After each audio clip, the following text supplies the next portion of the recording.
Throughout the stronghold, I discovered evidence of my former nobility and my life as a Sarafan priest. This was the heritage so foully stolen from me when Kain raided my sacred crypt and defiled me.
of Mobius's cursed staff, I could feel the strength of the Soul Reaver slowly returning. If that orb was as debilitating to vampires as it was to the blade, it gave Mobius a powerful advantage over his enemies. I finally understood how Mobius's crusade could decimate the vampires so successfully. If he could immobilize his enemies, they were at his mercy. But why, I wondered, would the staff have any effect on the Reaver?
As I neared the stronghold's inner sanctum, a strange sensation crept over me. An indescribable feeling of displacement, a sense of vertigo, as reality itself appeared to warp and bend around me. The disturbance seemed to emanate from the sanctuary's furthest chapel. As I cautiously approached, the sense of dislocation intensified with each step. So this was the tomb of the beloved King William the Just, beatified here as the martyr and catalyst of Mobius's crusade. I was reminded of Kain's journey as a fledgling vampire, how Mobius coerced him to travel back in history and assassinate William, thus igniting a genocidal hatred of vampires among the citizens of Nosgoth. And here I discovered the source of the displacement. The Soul Reaver itself, laid out like a holy relic, and broken, apparently in the battle between William and Kain.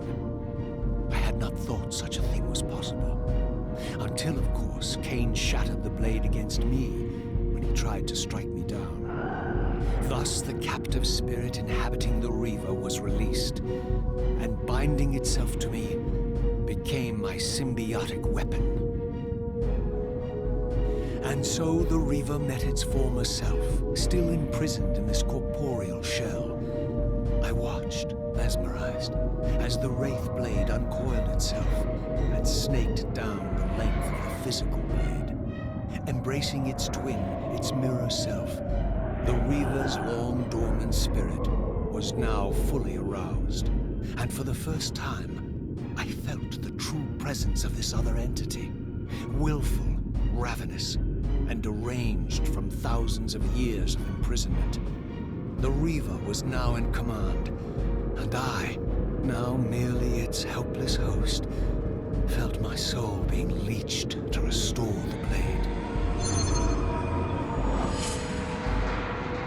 But the Reaver knew better than to destroy its host, and just as I neared the brink of oblivion, the blade released its hold on me. As I recovered, I realized we were now bound together in a fragile alliance. The Reaver no longer merely my symbiotic weapon, but a sentient parasite competing for control. What have you done to me, Mobius? Is this your trap?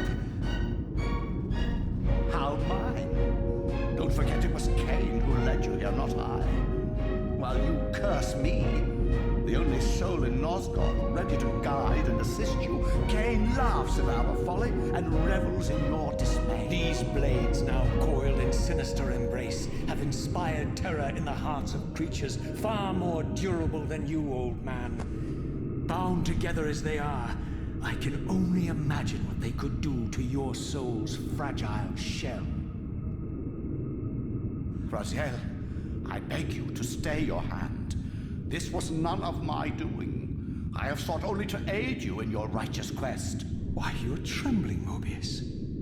Has your confidence abandoned you? You seem to have made a fatal error by leaving your precious staff behind. Is that where all your courage comes from?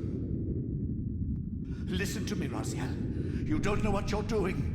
I have taken an enormous risk by appearing here before you, so defenseless, yet eager to prove my good intentions. If there's anything left of the Seraphim in you, you won't do this. While you threaten me, your true enemy eludes you. Don't concern yourself with Kain, old man. He'll join you in hell soon enough. As you said, death comes for us all. Yes, the wheel of fate demands it. What did you say? The wheel of fate. The inexorable cycle of death and rebirth to which all men are compelled. We serve the same God, Raziel. To strike me down would be striking God's own attendant. And I don't believe even you would take that risk. I tire of your games, Mobius. Now that I know you fear me, I needn't concern myself with you. Kain is waiting for me. Go then, Raziel. Seek Kain out and destroy him in the name of the one God we both serve. You, who were once a Seraphim priest, murdered, profaned, destroyed, and reborn again from his mercy. You are now most powerfully equipped to be his agent, his instrument of restoration and retribution. My own vengeance is motivation enough.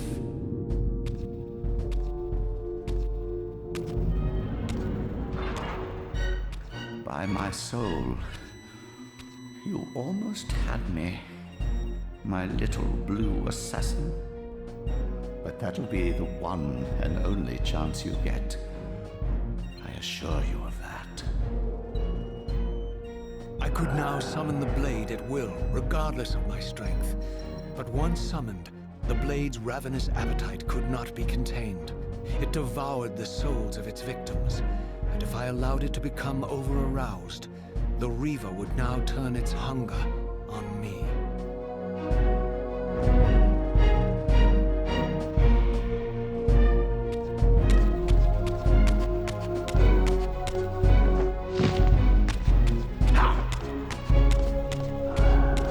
So this was the legendary Janos Ordren, reputed to have been the most ancient and diabolical vampire to have ever existed.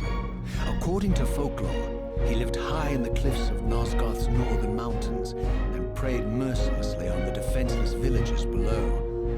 His reign of terror ended when the Sarafan finally hunted him down and tore his throbbing heart from his still-living body.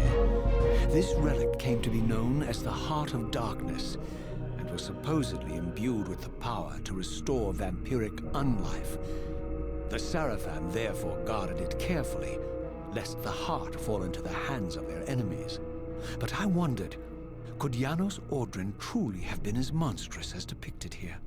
Or was this merely artistic license by the Sarafan, who sought to lionize themselves by demonizing their darkest enemy?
Strange how my history came full circle.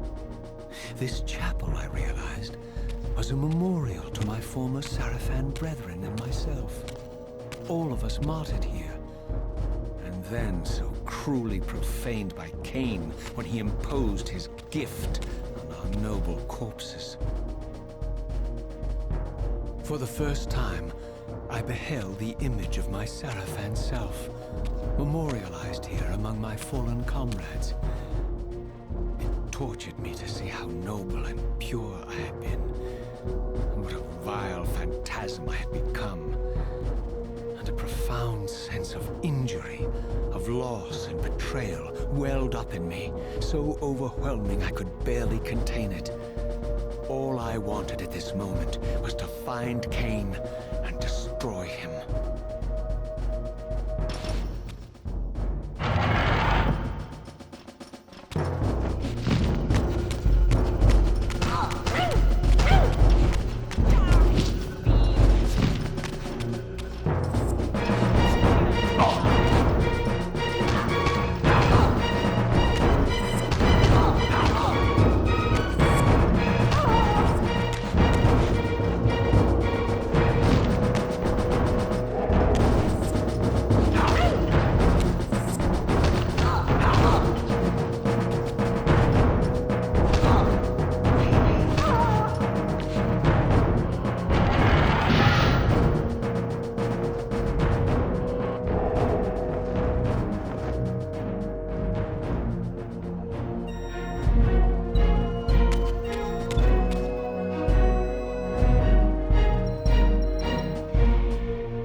for the first time beheld Nosgoth in its former glory.